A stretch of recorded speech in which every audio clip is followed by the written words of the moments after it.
ሰላም ጤና ይስጥልን ክቡራን የዩቲዩብ ቤተሰቦች፣ የሰዓቱን አጫጭር መረጃዎች እየቀርብ ያለው እስከ ፍጻሜው አብራችሁን ቆዩ።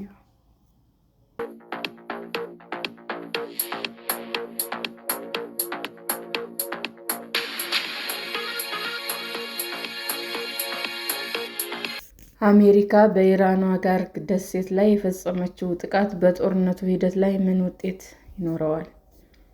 ፕሬዝዳንት ዶናልድ ትራምፕ የአሜሪካ ኃይሎች ቅዳሜ ዕለት በኢራን ደሴት ላይ ጥቃት መፈጸማቸው አስታውቀዋል። የአሜሪካ መከላከያ ጠቅላይ ያደረሰበትን አነስተኛው ሀርግ ደሴት የኢራን ምጣኔ ሀብት ዋልታና ማገር እንደሆነም ይነገርለታል። በሀረግ ደሴት ላይ የሚገኘው የነዳጅ ማከማቻ በኢራን ምጣኔ ሀብት ጉልህ ስፍራ ያለው ነው። ትራምፕ በደሴቱ ላይ ያሉ የነዳጅ ተቋማት ባይመቱም ደሴቱ ያለው የኢራን ወታደራዊ አቅም ሙሉ በሙሉ ወድመዋል ብለዋል። ነገር ግን በደሴቱ የሚገኙ የነዳጅ መሠረተ ልማቶች ላይ ጥቃት እንዲፈጸም ሊወስኑ እንደሚችሉ ትራምፕ አስጠንቅቀዋል። ኢራን ወይም ሌሎች በሆርሙዝ ወሽመጥ የሚተላለፉ መርከቦችን የሚያስተጓጉል ከሆነ በዚህም ደሴት የሚገኙ የነዳጅ መሠረተ ልማቶች ላይ እርምጃ ሊወስዱ እንደሚችሉም አስጠንቅቀዋል። በሀርገ ደሴት የነዳጅ መሠረተ ልማት ላይ አሜሪካ ጥቃት ካደረሰች ኢራን በምላሹ በቀጠናው የሚገኙ ከአሜሪካ ኩባንያዎች ጋር ግንኙነት ያላቸው ተቋማትን እንደምታወድም አስጠንቅቃለች። ሀረግ ደሴት ለኢራን ያለው ጠቀሜታ። ሀርግ ደሴት ከኢራን ባህር ዳርቻ 24 ኪሎ ሜትር ርቀት ላይ ይገኛል። መጠኑ አነስተኛ ቢሆንም በኢራን የነዳጅ እና የጋዝ አቅርቦት ቁልፍ ቦታ የሚሰጠው ነው። ለኢራን ቁልፍ የሆነው እዚህ ደሴት ላይ የደረሰው ጥቃት የሀገሪቱን ምጣኔ ሀብት ክፉኛ ያናጋል። በዚህ ደሴት በኩል በየቀኑ 1.3 ሚሊዮን በርሜል የተጣራ ድፍድፍ ነዳጅ ይተላለፋል። ነዳጅ የሚተላለፈው ከውሃ በታች በሚገኝ ቱቦ ሲሆን ወደ 3 ዋነኛ የኢራን የባህር ዳርቻ መዳረሻዎችም ይዘዋወራል። እነዚህ መዳረሻዎች አቡአዘር፣ ፎሮዛን እና ዶርዶና ናቸው። 18 ሚሊዮን በርሜል ማከማቸት የሚችል ቦታም አለው። ይህንን ያህል ነዳጅ ከ10 እስከ 12 በሚደርሱ ቀናት ወደ ውጭ ሀገራት ይተላለፋል። 85 ሚሊዮን ጋሎን ነዳጅ መያዝ የሚችሉ ግዙፍ ነዳጅ ጫኝ መርከቦች ወደ ደሴቱ ዳርቻ በመጓዝ ይጭናሉ። የደሴቱ ዳርቻ ወደ ጥልቅ የውሃ አካል ቅርብ በመሆን ለመርከቦች እንቅስቃሴ አመች ነው። ታንከሮቹ ነዳጁን ይዘው ወደ ሆርሙዝ ወሽመጥ ከዚያም ወደ ቻይና ይጓዛሉ። ቻይና የኢራን ነዳጅ በዋነኛነት የምትሸምት ሀገር ናት። የኢራን ነዳጅ ዋነኛ መተላለፊያ የሆነው ደሴት የእስላማዊ አብዮታዊ ዘብ ዋነኛ የገቢ ምንጭ ነው።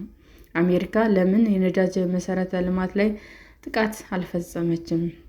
ትራምፕ ባለፈው ዓርብ ባደረጉት ንግግር የአሜሪካ ማዕከላዊ ዕዝ በመካከለኛው ምስራቅ ኃይለኛውን ድብደባ ፈጽሞ በኢራን ወሳኝ ሀርጋ ደሴት ላይ የሚገኙ ወታደራዊ ኢላማዎችን ሙሉ በሙሉ ከጥቅም ውጭ አድርገዋል ብለዋል። ትራምፕ አክለውም ጨዋ ለመሆን ሲባል የደሴቱን የነዳጅ መሠረተ ልማት ላይ ጥቃት ላለመድረስ መርጠናል ሲሉም ተናግረዋል። የኢራን መገናኛ ብዙኃንም የደሴቱ የነዳጅ መሠረተ ልማት ላይ ጉዳት አለመድረሱን ዘግበዋል። የአሜሪካ ጥቃት ኢላማ ያደረገው የአየርና ባህር ኃይል መቀመጫዎች በመሆኑ ተገልጿል። በተጨማሪም የአውሮፕላን መቆጣጠሪያና የሄሊኮፕተር ማረፊያ ኢላማ ተደርገዋል። ኢራን በደሴቱ የሚገኙ የኃይል አቅርቦት መሠረተ ልማቶች ላይ ጉዳት የሚደርስ ከሆነ ንብረትነታቸው የአሜሪካ ኩባንያዎች የሆኑ የነዳጅና ኃይል ኩባንያዎች ላይ ጥቃት እንደምትፈጽምም አስጠንቅቃለች። የደሴቱ መሠረተ ልማት ላይ ጥቃት ቢደርስ ኢራን በእጅጉ የሚጎዳ ይሆናል፣ ግጭቱንም የበለጠ ያባብሳል። በተጨማሪም የነዳጅ ዋጋ አሁን ካለው በላይ እንዲጨምር ያደርጋል። ኢራን በአጸፋ እርምጃ በመካከለኛው ምስራቅ የሚገኙ የነዳጅ መሠረተ ልማቶች ላይ ጥቃት ልትፈጽም ትችላለች። ሶስተኛ ሳምንቱን በያዘው የኢራን ጦርነት ቴህራን በባሕረ ሰላጤው ሀገራት እና በቀጠናው በሚዘዋወሩ መርከቦች ላይ ጥቃት ማድረሷን ቀጥላለች። በኢራን ደሴት ላይ ጥቃት ቢፈጸም የአጸፋ እርምጃ በሚሊዮኖች የሚቆጠሩ ሰዎች የሚገለገሉባቸው የውሃ አቅርቦቶች ላይ ሊያካትትም ይችላል። የቀድሞው የዩናይትድ ኪንግደም ጦር ኃላፊና ወታደራዊ ተንታኝ ጀስተን ክራምፕ እንደሚሉት አሜሪካ በደሴቱ ላይ የወሰደችው ጥቃት ዓላማው ኢራንን ግጭቱን እንዳታስፋፋ ማገድ ነው። ትራምፕ ለአሁኑ ይቅር ባይ እንደሆነ ለማሳየት ቢሞክርም በእስላማዊ አብዮታዊ ዘብ ላይ የከፋ እርምጃ ሊወስዱ ይችላሉ ይላሉ ተንታኙ። ኢራን እስላማዊ አብዮታዊ ዘብን ሊጎዳ የሚችለው የነዳጅ መሠረተ ልማቶች ላይ የሚፈጸሙ ጥቃት ይሆናል። ትራምፕ የጦርነቱ ዓላማ ኢራናውያን መንግስት እንዲቀይሩ ማስቻል መሆኑን ከዚህ ቀደም ተናግረዋል። አሁን ግን ጦርነቱ ሌሎችም ግቦች እንዳሉትም እየገለጹ ነው።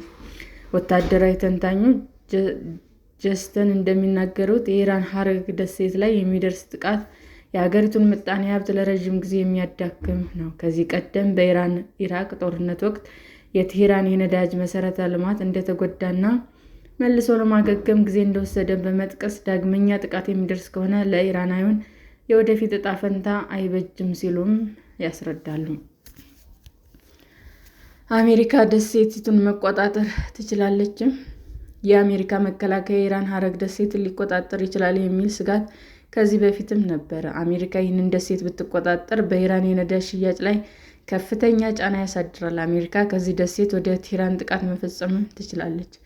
የአሜሪካ መገናኛ ብዙኃን ዘገባዎችም እንደሚጠቁሙት ወደ 5,000 የሚሆኑ የባህር ኃይል ወታደሮች የያዙ የጦር መርከቦች ወደ ባህረ ሰላጤው እየተጓዙ ነው። ይህም አሜሪካ ደሴቲቱን ልትቆጣጠር ትችላለች የሚለው ስጋት አጠናክሯል።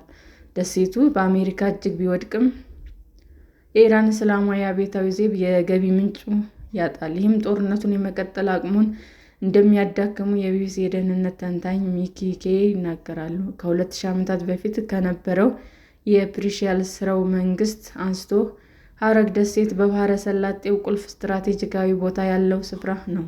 በ16ኛው እና በ17ኛው ክፍለ ዘመን በፖርቹጋሎችና ደቶቾች ቁጥጥር ስር ነበር። በአውሮፓውያኑ በ1990ዎች መባቻ ላይ ከፍተኛ ጥበቃ የሚደረግባቸው እስረኞች ማቆሚያም ነበረ። በ1950ዎቹ ሻህ መሐመድ ሬዛ ፓህላቪ ስልጣን ላይ ሳሉ የሃይድሮካርቦን ማከማቻና ማከፋፈያ ግንባታ ተጀመረ። ከዛም ደሴቱ የኢራን ዋነኛ የውጭ ንግድ ማዕከል ሆነ።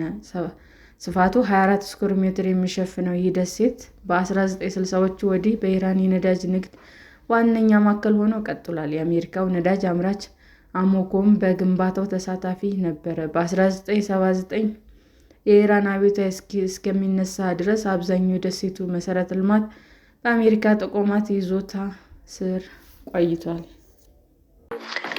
ሰላም ጤና ይስጥልን ውድ የዩቲዩብ ቤተሰቦቼ እንዴት ናችሁ? አዲስ ጀማሪ ነኝ እና ሰብስክራይብ ያደረጋችሁ አበረታቱኝ። አመሰግናለሁ። ዩቲዩብ አድማጮቻችን ለሰዓቱ ያቀረብኩላችሁ አጫጭር መረጃዎች ይህንን ይመስል ነበር። በሌላ መረጃ እስክንገናኝ ሼር፣ ላይክ፣ ሰብስክራይብ እንዲሁም ቢቀርብልን የምትሉት መረጃ ካለ ኮመንት እያደረጋችሁ ቸር ቆዩን።